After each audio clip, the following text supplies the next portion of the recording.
내년 미국 경기는 뚜렷한 경기 지표 상승과 함께 완연한 회복세로 돌아설 것이란 전망이 나왔습니다. 하지만 정치적 불안 요소와 함께 지역별 편차 극복 등 경기 회복의 변수는 여전히 남아있는 것으로 지적됐습니다. 미 증시가 이번 주 들어 하락세를 이어가고 있습니다. 호재는 만발하고 있지만 경기 부양책이 조기에 축소나 중단될 것이란 우려 때문입니다. 한인과 라티노 경제인들 간의 교류가 결실을 맺고 있습니다. 한인 기업이 멕시코 현지에 직접 진출하는 등 한인 경제 시장이 확대되고 있습니다. 글렌데일에 세워진 평화의 소녀상을 훼손하는 모습이 담긴 사진을 일본인이 트위터에 공개해 파문이 일고 있습니다. 한중일을 순방 중인 바이든 부통령이 한국에 도착했습니다. 청와대에서 박근혜 대통령과 방공식별 구역을 비롯한 한미 외교 현안을 현재 논의 중입니다.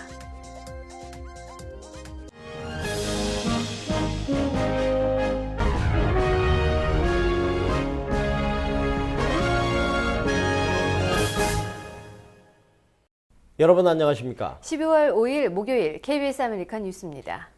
내년도 미국 경기는 뚜렷한 경기 지표 상승과 함께 완연한 회복세로 돌아설 것이란 전망이 나왔습니다. 정치적 불안 요소와 함께 지역별 편차 극복 등 경기 회복의 변수는 여전히 남아있는 것으로 지적됐습니다. 윤범수 기자입니다. 견고하고 안정적인 회복세로 돌아설 것이다. UCLA 앤더슨 경제연구소는 올 하반기 보고서를 통해 내년 미국 경제 전망을 이렇게 설명했습니다. 올 4분기 GDP 성장률은 1.8%에 그치겠지만 내년 2분기부터는 안정적인 3%대 성장을 지속할 것으로 내다봤습니다. 직업 창출 역시 전국적으로 매달 20만여 개의 신규 일자리가 생겨날 것으로 예상했으며 이에 따라 2015년도 하반기 실업률도 6%대로 떨어질 것으로 전망했습니다. 캘리포니아 역시 꾸준한 일자리 창출이 계속되며 내년에는 실업률이 8.2%까지 떨어질 것으로 예상했습니다. So the U.S. economy and the California economy have both been growing. They've been growing slowly. This is really a slow, incremental recovery. And what we've seen is unemployment rates coming down and employment going up. 하지만 해안가 지역과 내륙 도시들의 경기 회복 편차는 상당히 큰 수준으로 향후 이 격차가 줄어들기까지는 어느 정도 시간이 걸릴 것으로 예상했습니다. 특히 인란드 엠파이어와 세크라멘토 델타 등 큰 지역은 보통 이하의 경기 회복을, 이스트베이와 샌 호아킨 밸리 등 군소 지방 도시들은 오히려 지표상 후퇴도 예상됩니다. Characterize this recovery as really two separate recoveries. And we can see that in California between the coastal parts of the state, which are driven by technology and knowledge communities. They've been growing, they've been adding jobs. The inland parts of the state where we've had traditional manufacturing, residential construction, growth in government have still languished. And so we really have two recoveries going on. And whether one feels this is a robust recovery or not depends on where you're standing today. 반면 LA의 경우 엔터테인먼트 산업을 중심으로 관광, 무역, 서비스 분야가 강세를 보이고 실리콘밸리도 IT 산업을 중심으로 탄탄한 기반을 갖고 있어 경기 회복에 문제가 없다는 전망입니다. 오히려 경제 전문가들은 가장 큰 변수를 정치권에서 찾고 있습니다. 올해 최대 16일에 달했던 정부 부분 폐쇄나 이 과정에서 무리하게 출범한 건강개혁 법안 등은 올해 경기에 미치는 영향력이 상당했던 것으로 분석됐습니다. 전문가들은 미국 경제가 앞으로도 견고한 회복세를 보이겠지만 연방정부 추가 폐쇄 등 전국 불안 요소는 향후 경제 회복에 계속 발목을 붙잡을 것이라는 우려 섞인 전망을 내놓고 있습니다. KBS 뉴스 윤범수입니다. 미국 증시가 이번 주 들어 하락세를 이어가고 있습니다. 호재는 만발하고 있는데 시장이 맥을 못 추는 이유, 경기 부양책이 조기에 축소 중단될 거란 우려 때문입니다. 박태석 기자의 보도입니다. 미 상무부는 지난 3분기 성장률이 3.6%로 집계됐다고 발표했습니다. 지난해 1분기 이후 최고치입니다. 고용 시장도 좋았습니다. 지난주 새로 실업수당을 신청한 사람이 29만 명, 시장 전망치보다 훨씬 적었습니다. 민간 부문 일자리가 예상치를 크게 웃돌았다는 어제에 이어 이틀 연속 희소식입니다. 그런가 하면 10월에 수출이 사상 최대를 기록하며 무역 적자가 대폭 축소됐고 주택 판매는 무려 25%나 늘었습니다. 평소 같으면 큰 폭의 상승세를 불러올 호재였지만 주식시장은 전혀 힘을 받지 못했습니다. 오늘 미 증시는 오르기는커녕 소폭 하락에 그쳤습니다. 지난주 추수감사절 연휴 뒤 이번 주 들어 연 사흘째 떨어진 겁니다. 다음 주 예정된 미 중앙은행의 통화정책회의에서 양적 완화 출구 전략, 그러니까 월 850억 달러의 경기 부양 정책 축소가 결정될 거란 우려 때문입니다.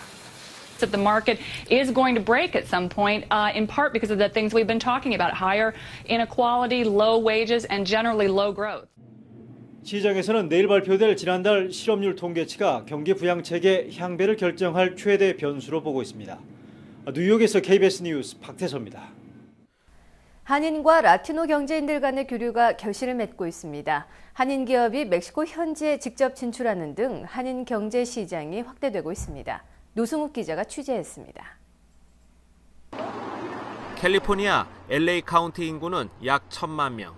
이 중 라틴계 인구가 차지하는 비율은 50%에 육박합니다.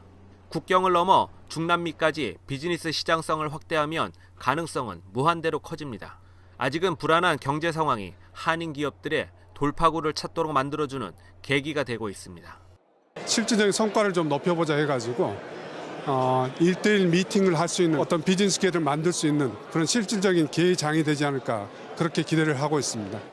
오늘 행사에는 멕시코 테오칼티체시 히메네스 시장 등 중남미 현지에서 날아온 정관계자들도 대거 참석했습니다. 라티노 커뮤니티 기업가들도 한인 기업의 남미 진출에 대해 적극적으로 지원하는 분위기입니다. Of course, our economic empowerment is huge. So making business with a community, a Korean community, it's just a win-win situation. 한인 경제인과 라티노 경제인들 간의 교류는 멕시코 현지 한인 의료 공장을 설립하는 결실을 맺었습니다. 저희가 이 프로젝트를 2년 전서부터 준비를 한 겁니다. 그거를 저희가 지리적인 여건으로 멕시코가 가장 낫다고 저희가 생각을 하는 거죠. 최근 한인 기업들의 중남미 직접 진출이 늘어나는 등 한인과 라티노 커뮤니티 간의 시너지 효과가 구체적인 결과를 가져오고 있습니다. KBS 뉴스 노승욱입니다. 남가주 지역의 빈곤층이 크게 늘어난 것으로 나타났습니다. 연방정부 자료에 따르면 지난해 남가주 지역에서 가계소득이 최저 생계비를 밑도는 빈곤층은 무려 320만 명에 이르러 지난 1990년에 190만 명보다 69%나 증가했습니다. 빈곤층 증가율은 같은 기간 인구 증가율보다 무려 3배나 높은 것으로 나타났습니다. 미국에선 최초로 글렌데일에 세워진 평화의 소녀상을 훼손하는 모습이 담긴 사진을 일본인이 트위터에 공개해서 파문이 일고 있습니다. 소녀의 머리를 봉지로 덮고 손 위에 일장기와 전범기를 놓은 것으로 봐서 일본 극우 세력의 짓으로 추정되고 있습니다. 박영환 기자가 취재했습니다. 5달 전 글렌데일 중앙도서관 앞에 세워진 평화의 소녀상은 일본의 비뚤어진 역사 의식을 미국 사회에 널리 알리는 산교육장이 되었습니다. 그런데 이틀 전 평화의 소녀상 훼손 모습이 담긴 사진이 일본인의 트위터에 올라왔습니다. 우스꽝스런 얼굴이 그려진 종이 봉투로 소녀상의 머리를 덮었고 두 손에는 일장기와 전범기를 올려놓았습니다. 니시무라라고 이름을 밝힌 일본인은 글렌데일시 위안부상은 사이비인데 왠지 미국인들로부터 새삼 환영받고 있는 것 같다는 비하의 글도 썼습니다. 취재팀이 오늘 현장에 갔을 때 훼손물은 모두 제거된 상태였고 털실 목도리는 남아있었습니다. 이틀 전 저지른 짓으로 보입니다. 평화의 소녀상 훼손 소식에 교민들은 1년 전 뉴저지 위안부 기념비 말뚝 테러가 떠오른다며 분노를 표했습니다. 독일처럼 좀 반성할 건 반성하고 용서를 빌 건 용서해야지. 그런 짓을 할수록 나는 일본 정부나 일본 국민에게 그게 보탬이 되는 게 아니라고 생각돼요. 일본 정부는 건립과정서, 총영사까지 나서 노골적인 압박을 가했고 지난달에는 한 시의원이 글렌데일 시청을 항의 방문하는 등 반발을 계속해왔습니다.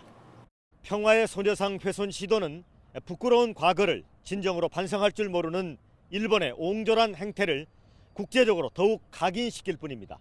글렌데일에서 KBS 뉴스 박영환입니다. 한중일 세 나라를 순방 중인 조 바이든 미국 부통령이 한국을 방문했습니다. 바이든 부통령은 청와대를 예방해 박근혜 대통령과 방공식별구역을 비롯한 한미 외교 현안을 이 시간 현재 폭넓게 논의 중입니다. 김대영 기자가 보도합니다. 어제 저녁 오산 공군기지에 도착한 조 바이든 미국 부통령은 한국에 2박 3일 동안 머물면서 다양한 일정을 소화합니다. 바이든 부통령은 오늘 오전 청와대를 예방해 박근혜 대통령과 한미 외교 현안을 폭넓게 논의할 예정입니다. 최근 논란이 되고 있는 방공 식별구역에 대한 논의와 장성택 실각설에 따른 한반도 정세평가도 함께 이루어질 것으로 보입니다. 바이든 부통령은 이어 연세대학교에서 한미동맹 60주년을 주제로 연설을 한 뒤 정홍원 국무총리를 면담할 예정입니다. 바이든 부통령의 이번 한중일 3국 순방은 오바마 대통령을 대신해 이루어지는 것으로 박근혜 정부 들어 방한하는 미국 최고위급 인사입니다. 이번 바이든 부통령의 방한은 동맹 60주년의 성과를 평가하고 한미동맹의 새로운 60년을 준비하는 계기가 될 것으로 기대하고 있습니다. 바이든 부통령은 방한 마지막 날인 내일 전쟁기념관에 헌화하고 비무장지대를 둘러본 뒤 한국을 떠납니다. KBS 뉴스 김대영입니다. 샌프란시스코 공항 착륙 사고와 관련해 아시아나항공 조종사들을 두고 조롱하는 방송을 내보내 물의를 일으켰던 지역방송 KTVU가 한인사회에 사과하는 차원에서 한인들의 성공 스토리를 제작해 방영합니다. KTVU는 오는 8일과 11일, 13일에 석세스 메이커라는 제목의 프로그램을 편성했습니다. 이 프로그램은 리얼리티쇼 서바이벌에서 우승한 권유 씨가 이종문 엠벡스 벤처그룹 회장과 유기돈 49ers 공동 구단주 등 성공한 한인들을 만나 인터뷰하는 형식으로 진행됩니다. 미국 국가안보국 NSA의 민간인 사찰을 위한 폭로가 또 나왔습니다. 하루 자그마치 50억 건이나 휴대전화 위치 정보를 수집해 왔다는 겁니다. 이주환 기자의 보도입니다. 매일 50억 건에 이르는 휴대전화 위치 정보를 수집해 사용자의 행동 반경을 추적하고 대인관계를 파악했다. 미 워싱턴 포스트가 미 국가안보국 NSA의 민간인 사찰과 관련해 추가로 폭로한 내용입니다. 정보 수집 방법은 이렇습니다. 먼저 이동통신회사의 전화망에 접속한 뒤 휴대전화 사용자가 전화를 하고 문자를 보낼 때마다 행동 반경을 분석했습니다. 이를 토대로 상대방과의 관계를 파악해 한눈에 볼 수 있는 지도를 만들었습니다. 미국 내뿐만 아니라 해외여행에 나선 미국인도 무차별적으로 감시를 당하면서 지난 몇 년간 이렇게 NSA의 감시를 받은 사람은 수십억 명으로 추정됩니다. NSA의 민간인 감시를 둘러싼 폭로가 계속 이어지면서 이를 막기 위한 민간 분야의 대응도 이어지고 있습니다. 트위터에 이어 마이크로소프트사도 외부 세력의 침투를 막기 위한 방화벽을 늘리고 고객 정보 보호를 더욱 강화하겠다고 밝혔습니다. 합법적인 정보 수집이라는 미국 정부의 해명에도 불구하고 구체적인 방식과 규모가 드러나면서 비난 여론은 더욱 거세질 전망입니다. 워싱턴에서 KBS 뉴스 이주환입니다. 지난 1일 뉴욕에서 탈선해 한인을 포함한 4명의 사망자를 낸 메트로노스 열차 사고 당시 기관석에 사고 감지기가 설치되지 않았던 것으로 확인됐습니다. 메트로노스의 모든 열차는 만일의 사태에 대비해 사고 감지기를 설치하도록 설계됐지만 사고 당시 기관사가 타고 있던 기관석 내에는 감지기가 없었던 것으로 뉴욕타임즈가 보도했습니다. 사고 감지기는 돌발 상황이 발생했는데도 기관사가 반응이 없으면 자동으로 브레이크가 작동되도록 하는 장치입니다.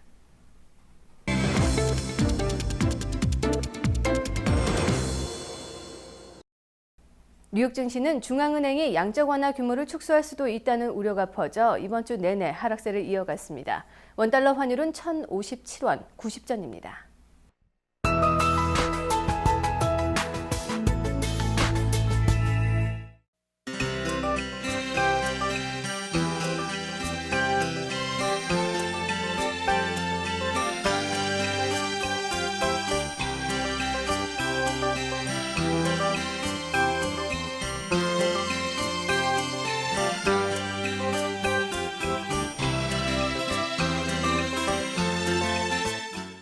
목요일 밤 KBS 아메리카 뉴스를 마칩니다. 시청해주신 여러분 고맙습니다.